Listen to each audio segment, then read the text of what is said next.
Hello there, thanks a lot for coming by PosterCentral.com's video blog today.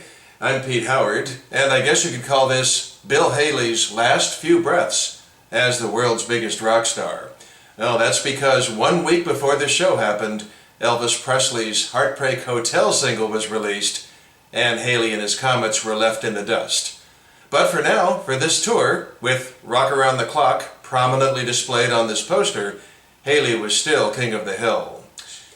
This here poster, though, just a marvelous collection of early rock and roll and R&B hitmakers. Just an amazing package tour and a wonderfully laid out poster with a real symmetrical design. And we have to credit the Murray Poster Printing Company of New York City for this design and printing job. Now, I've never seen another example of this, but it surely is a tour blank, as you can just tell by looking at it, with that blank area up at the top being filled in show to show. This one is from Washington, D.C. And, you know, obviously the poster's a bit faded or toned from tube lights or sunlight, but you know, it just hardly matters with gems that are this old.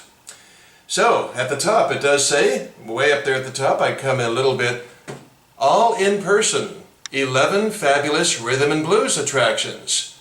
But wait a second, you know, you've got 10 African American acts on here, and Bill Haley and his Comets? Who started off as Bill Haley and his Saddlemen, a country western band? Well, guess what? In the last 12 months, Bill Haley and his Comets had 4 top 10 R&B hits. You know, they were the same hits on the pop charts, but they went top 10 R&B. Those would be Dim Dim the Lights, Rock Around the Clock, Burn That Candle, and just now entering the charts, See You Later Alligator. So that's definitely some R&B cred there for Haley. As for the venue box, though, let's go ahead and zoom in for a closer look. So it does say in there, National Guard Armory in Washington, D.C., Sunday, February 5th, 8:30 p.m. Then back to the left side, all seats reserved, $2, $2.50, $3, and $3.50, tax included. On sale at 4 Super Music stores, and then it gives 4 addresses, including the last one in Silver Spring, Maryland. And then below that venue box, as usual, you have the big color portion, and you've got that red banner that says Biggest Rock and Roll Show of '56. So it's interesting, both R&B at the top and rock and roll with that one below it, headlines. But there was so much crossover back then in the early days of rock and roll, that's not the least bit surprising at all. And then in the upper left, you've got the already discussed Bill Haley and his Comets.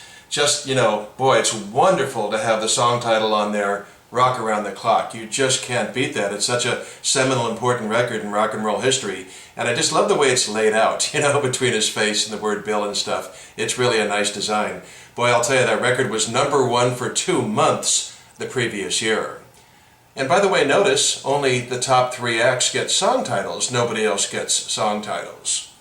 Then you've got Roy Hamilton there on the right, and it does say You'll Never Walk Alone. Well, that was #1 R&B for 2 months in 1954. And then instead of listing his other monster song from last year, 55, Unchained Melody, which was #1 for a month, they opted to plug his new single, Everybody's Got a Home But Me, which did not chart. And by the way, you know how I mentioned at the top of the video how this is a symmetrical design? Notice how Bill and Roy are both facing inward toward the center of the poster. That's no accident. Those photos were picked to help give it this symmetrical design.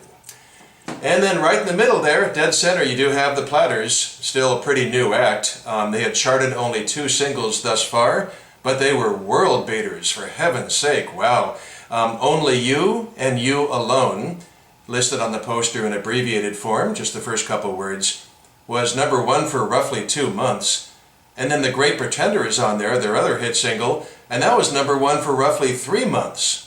And right now at this moment, it was #1 pop record in the country. So can you imagine, boy, you know, having your first 2 charting singles spend 18 weeks at #1, that's heady success. By the way, the Platters did have 3 singles that stiffed on King Federal before they started that hit run. Then you've got a couple of more right around the Platters there, those all-in-person ovals, making 4 altogether. They're quite a trademark of the Murray Poster Printing Company. Then you got the 8 acts down below, and they don't get any song titles, but they all get photos. That's nice. So this poster's getting heavy. Let's move in for a closer look, give them some love down there. So instead of just reading their names off the poster, let's follow the pictures for a change. And by the way, that Platters picture, I just love the way it's like live in a nightclub, you know, not a standard publicity photo.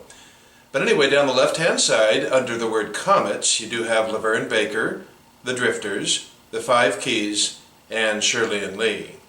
And then down the right-hand side, Bo Diddley, Big Joe Turner, the Turbans, and Red Prysock. Now, Prysock, the band leader, gets that big red stripe along the bottom, and I just love the font used there for the words rock and roll. Now, equally intriguing is the 4 words below Prysock's red stripe there. You've got 4 words, a Super Attractions presentation.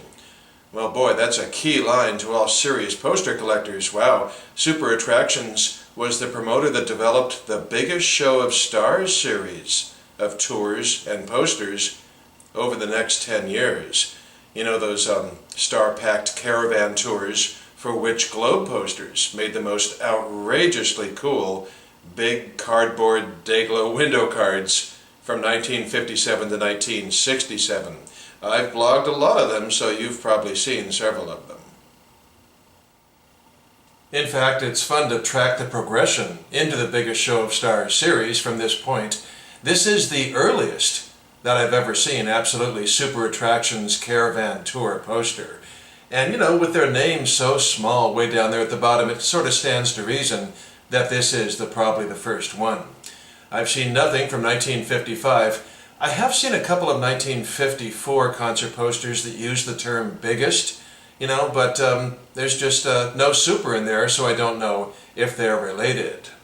So, real quickly, here we go from the winter of 1956 with Bill Haley, Roy Hamilton, and the Platters, to the spring of 1956, headlined by Bill Haley and his Comets and the Platters, with Roy Hamilton now gone. But you've got those same words up there in the yellow stripe. Super Attractions present the biggest rock and roll show of '56. And the Super Attractions credit is now at the top of everything where it would stay. As for all the support acts, well, you know, it's sort of a given that on these package caravan tours, many would switch out as the tours wind on. So much fun to show you this stuff. So very cool. Thanks a lot for dropping by. Hope you enjoyed it, and we'll see you again for something soon. Bye-bye.